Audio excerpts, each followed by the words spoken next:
মুখ্যমন্ত্রী মমতা বন্দ্যোপাধ্যায়ের অনুপ্রেরণায় তৃণমূল কংগ্রেসের সভাপতি কামারুজ্জামান মণ্ডলের নেতৃত্বে ডোমকল পৌরসভায় দশম তথা শেষ দিনের বঙ্গধ্বনি যাত্রা আয়োজিত হল। ডোমকলের ৪ নম্বর ওয়ার্ডের এই কর্মসূচি আয়োজিত হয়। উপস্থিত ছিলেন ডোমকল টাউন তৃণমূল কংগ্রেসের সভাপতি কামারুজ্জামান মণ্ডল, যুব তৃণমূল কংগ্রেসের সভাপতি তাশিক ইকবাল, ডোমকল পৌরসভার vice chairman Alam Khan, INTTUC নেতা নুরাবুল হক, ডোমকল টাউন নেতৃত্ব মিহির দাস, ওমর আলী শেখ সহ কাউন্সিলর, প্রতিনিধিগণ এবং কর্মীবৃন্দ। Ali Hossain report, JS news.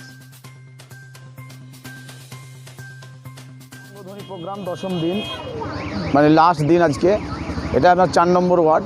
৪ নম্বর ওয়ার্ডে আমরা সকাল থেকে এই যাবৎ বিভিন্ন জায়গায় ঘুরেছি, বিভিন্ন মানুষের সঙ্গে আমরা সংযোগ করেছি। মানুষকে আমরা আগামী দিন বাংলার বিভীষিকাময় একটা দল বাংলায় আক্রমণ করার চেষ্টা করছে, বিজেপি নামক দল। সেই দল যদি আসে তা আমাদের মধ্যে সৌভ্রাতৃত্বের যে বন্ধন সেটা নষ্ট করবে। সেই ব্যাপারটাই আমরা প্রত্যেকটা মানুষকে তুলে ধরেছি এবং মমতা ব্যানার্জির 10 বছরের উন্নয়নের খতিয়ান, যেটা বিগত সরকারগুলোর সঙ্গে আমরা তুলনা করে দেখিয়ে দিয়েছি যে 10 বছর যে উন্নয়নটা আমাদের মা বোনেদের বাবাদের ঘরে পৌঁছে দিয়েছে বাংলার নেত্রী, সেটা আর কোনোদিন কোনো সরকার করেছে বলে আমাদের জানা নাই।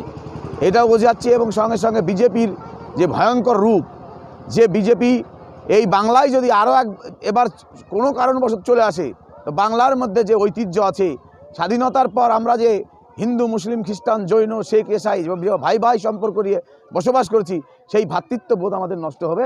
এটা আমরা সকল মানুষকে, মা বাবা খালা যে যেমন আছে, আমাদের মামা, সেই সম্পর্কের মানুষকে আমরা বুঝিয়েছি।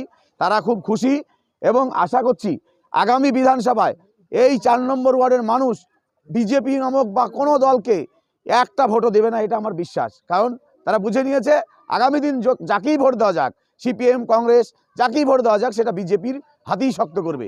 তাই আমরা খুব সফল। আজকে আমরা সেই সকাল থেকে এখন পর্যন্ত যে প্রোগ্রাম করলাম তাতে আমরা সফল। আশা করি এলাকার মানুষও খুব খুশি।